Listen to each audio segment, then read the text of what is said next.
revenez sur la fusillade à Rennes et le cri d'alarme ce matin dans le Parisien aujourd'hui en France de la mère Nathalie Appéré face au trafic de drogue. Là, on franchit encore un cran avec ces tirs, déclare-t-elle en une du Parisien aujourd'hui en France, encore sous le choc visiblement de ce qui s'est passé dans sa ville. C'est un quartier dans lequel on sait qu'il y a du deal, c'est un combat permanent. Alors, face à cette situation, la demande est claire, plus de forces de l'ordre sur le terrain.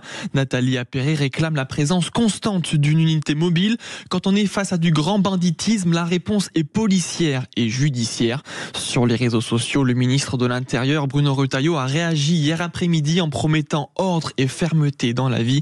Il dit, je cite, « La CRS 82 restera sur place aussi longtemps que nécessaire.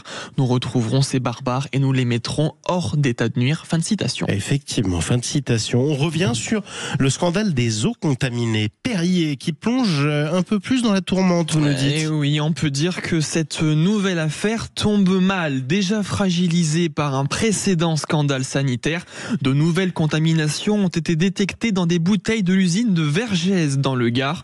Un porte-parole de Nestlé Waters, propriétaire de Perrier, tente de rassurer.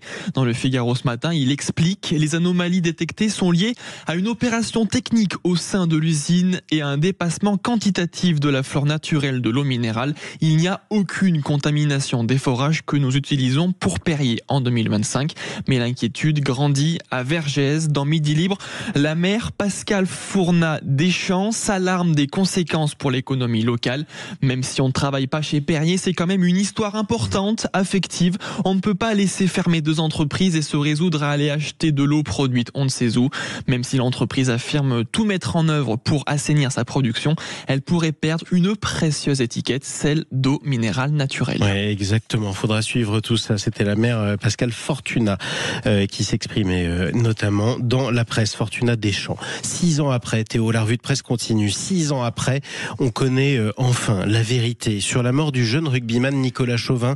C'est ce qu'on peut redécouvrir dans le Parisien aujourd'hui en France. On en avait beaucoup parlé sur Sud Radio. Une tragédie survenue en 2018 lors d'un match entre le Stade français et l'Union Bordeaux-Bègles.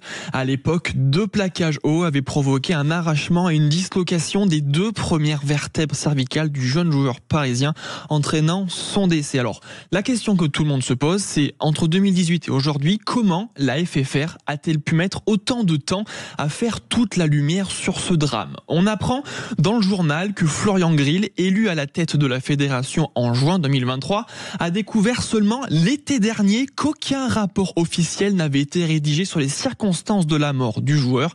Et plus troublant encore, la vidéo du match qui aurait pu servir de preuve aurait été détruite par la FFF et personne à l'instance n'avait pensé à prévenir le ministère des Sports. Jeudi, une réunion avec la fédération a permis d'établir qu'il y avait bien eu 2 fautes, 2 contacts illicites, affirme Philippe Chauvin, le père de Nicolas. Avant de conclure plus loin dans l'article, nous attendons maintenant des explications sur cette omerta qui a duré plus de 6 ans et qui nous a considérablement compliqué la tâche. Et on essaiera d'en reparler d'ailleurs sur Sud Radio, la radio du rugby, pour le meilleur comme pour le pire. Merci beaucoup Théo Ampille.